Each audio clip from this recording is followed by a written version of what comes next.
Agora, portanto, já não há nenhuma condenação para os que estão em Cristo Jesus, pois em Cristo Jesus, a lei do Espírito que dá vida, os libertou da lei do pecado que leva à morte.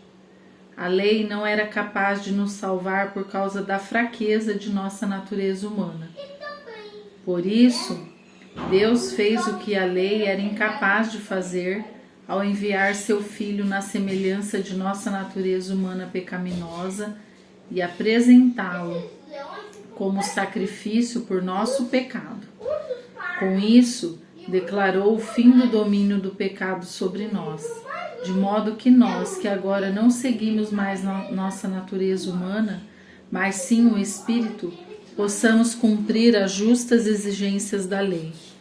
Aqueles que são dominados pela natureza humana pensam em coisas da natureza humana, mas os que são controlados pelo Espírito pensam em coisas que agradam o Espírito. Portanto, permitir que a natureza humana controle a mente resulta em morte, mas permitir que o Espírito controle a mente resulte em vida e paz, pois a mentalidade da natureza humana é sempre inimiga de Deus, nunca obedeceu às leis de Deus e nunca obedecerá. Por isso, aqueles que estão sob o domínio de sua natureza humana não podem agradar a Deus. Vocês, porém, não são controlados pela natureza humana, mas pelo Espírito, se de fato o Espírito de Deus habita em vocês. E se alguém não tem o Espírito de Cristo, a ele não pertence. Uma vez que Cristo habita em vocês, embora o corpo morra por causa do pecado, o Espírito lhes dá vida, porque vocês foram declarados justos diante de Deus. E se o Espírito de Deus, que ressuscitou Jesus dos mortos, habita em vocês, o Deus que ressuscitou Cristo Jesus dos mortos dará vida ao seu corpo mortal por meio desse mesmo Espírito que habita em vocês. Portanto, irmãos, vocês não têm de fazer o que a natureza humana lhes pede, porque se viverem de acordo com as exigências dela, morrerão. Se, contudo, pelo poder do Espírito, fizerem morrer as obras do corpo, viverão. Porque todos que são guiados pelo Espírito de Deus são filhos de Deus. Pois vocês não receberam um espírito que os torne de novo escravos medrosos, mas sim o Espírito de Deus que os adotou como seus próprios filhos. Agora, nós os chamamos Abba, Pai, pois o seu Espírito confirma ao nosso Espírito que somos filhos de Deus. Se somos seus filhos, então somos seus herdeiros e, portanto, co-herdeiros com Cristo, se de fato participamos de seu sofrimento, para participaremos também de sua glória. Considero que nosso sofrimento de agora não é nada comparado com a glória que ele nos revelará mais tarde, pois toda a criação aguarda com grande expectativa o dia em que os filhos de Deus serão revelados. Toda a criação, não por vontade própria, foi submetida por Deus a uma existência fútil, na esperança de que, com os filhos de Deus, a criação seja gloriosamente liberta da decadência que a escraviza.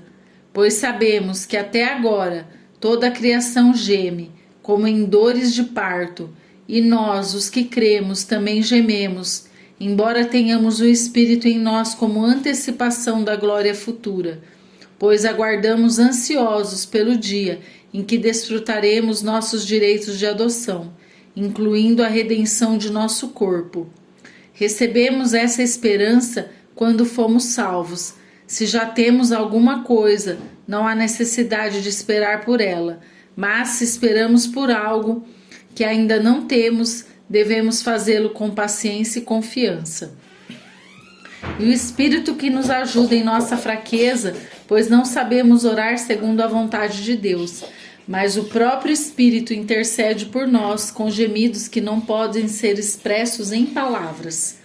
E o Pai, que conhece cada coração, sabe quais são as intenções do Espírito, pois o Espírito intercede por nós, o povo santo, segundo a vontade de Deus.